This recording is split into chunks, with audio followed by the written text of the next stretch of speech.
truly, this is such an honor for me. I want to thank all of you so much for this. It means so much to me to be recognized for what it is, not just me, but my whole staff has been passionate about for so very, very long. Back in 2018, I started the first ever criminal justice reform caucus in the Senate of Pennsylvania. I can't believe it took that long. And Toby, you and I have talked about all sorts of details when it comes to that. And Brian, again, God bless you for coming out to the city mission and to Greene County and all of these places, coming out there to really give people not just a second chance, but really a second life. And it means so much. It changes so much for so many people.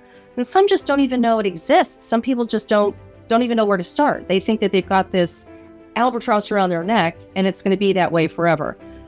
Brandon Flood was a dear, dear, dear friend. Loved him, God rest his soul. I was so shocked to hear what happened because he has broken bread with us at our table many, many, many times in Harrisburg. We call it my Senate Sunday Salon. We'll have a big table of, 10, 11, 12 people from all different walks of life, all different experiences. And we just, have a wonderful little Dutch treat dinner and just share. And he was really passionate about changing the makeup of the pardons board, changing the makeup of the pardons process. And he and I discussed at length, what he ended up doing, which was triage, the ones that are easy to get over the finish line. Let's get those quickly. And then let's work on these heavier duty cases. Let's get more people, more employees in there. So more eyes and more brains working on all of these things. I was very happy about that. Again, back to the Criminal Justice Reform Caucus that I kicked off in 2018. That was in December of 18. So January of 19, Senator Art Haywood joined with me. He's my Democrat chair in the caucus. And we always laugh because we're so completely opposite. I'm a white Republican chick from the West, and he's a black Democrat from Philly, a guy. It's like, okay, how much? But you know what? And the rest of it sounds like a bar joke. What do Newt Gingrich, Van Jones, the ACLU, and the Koch brothers have in common? Criminal justice reform. Yeah.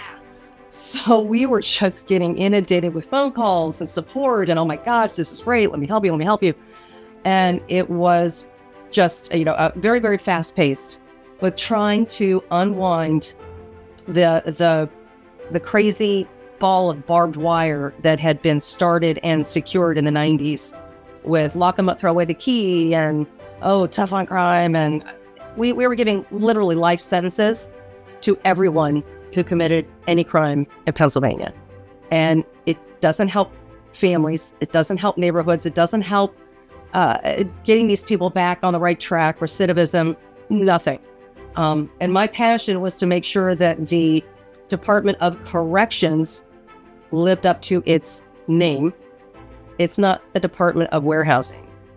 So we have to do better, and we have to give these people a pathway forward where they're not punished for every single day for the rest of their lives for making a really bad mistake early on. To that end, when John Fetterman was the lieutenant governor, he called me to his office not long after we set up these criminal justice reform meetings and things. And he said, listen, I would like you to lead the charge on changing the makeup, the dynamic of the pardons board, because for too long, it's been nearly impossible for people to receive a pardon, because it's, especially for lifers, it's got to be 5-0, because back in 95, there was something atrocious that happened. But again, 1995, it's 2025. And the number of lifers who've been pardoned since then is just, it's almost non-existent. We have to do better. So he asked me if I would champion legislation to change it to 4-1. I said, well, what about 3-2? And he goes, we'll never get that done. I know, but let's just start with this. So I've been working very hard on that. And again, it's like pushing wet rope uphill, but you don't stop. You get a couple of inches and you lose an inch. Then you just keep going. And with advocacy and with stories and with people like you coming to the Capitol and talking to your legislators and sharing real life stories, it breaks through the noise. but we can't stop doing it because we get distracted. Shiny objects, this little thing like a budget. Hello? We just got it yesterday. Has anybody got a calendar? It's November, right? So we get distracted with crazy things that shouldn't be that distracting. And what we really need to be focusing on is improving lives, making safer streets, yes, but also not making an industry out of locking people up. We need to provide education. We need to provide support. We need to provide mental health care, drug rehab, all of those things that can lead someone into making a bad decision and ruining their life. So these are the things that we're focusing on. And I've been trying to work to sort of modify the pardons board in other ways. You know, I'm all for putting people on there that are going to focus on the mission and not derail it. So that's about as far as I can go on that one. But we're really, really trying and hoping that we can shine a light on really what the mission is.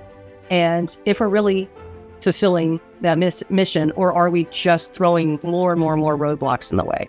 So we're on that tact. And with your help and advocacy and some letters and things, I think we'll at least shine a light on things that should be addressed. One last thing, too, I meant to mention to you was that when I started the Criminal Justice Reform Caucus, and since I've started I don't know why you can't call it the Juvenile Justice Caucus, but it's the Youth Safety Caucus. Okay, whatever. It's, the intent is the same. One of my passions is eliminating direct file for juveniles. Why the heck do we have juvenile court if we're not going to allow them to do what they do best? But that's juvenile. So once I started this thing, Art Haywood, the senator, Democrat co-chair, then they started it in the House. Cheryl Delosier and Jordan Harris started the Criminal Justice Reform Caucus in the House.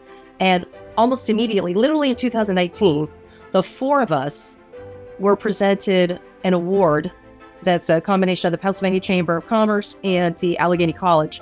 And it was Civility in Public Life. And the four of us, first time they'd ever done four people at one time for this award, but it was Civility in Public Life. And it really made us feel really, really good that this was something that people were taking notice of and understand that it truly is bipartisan and it only helps people. So I'm just so thrilled that you all exist in what you do and that you're determined and you don't quit and you keep going. And I am so honored to be recognized by such an incredible group of folks. And I really am just, blown away by it. I really do appreciate it all. Thank you for your advocacy. Thank you for your help. And my door's always open, and I look forward to being an advocate and being a help in your future endeavors.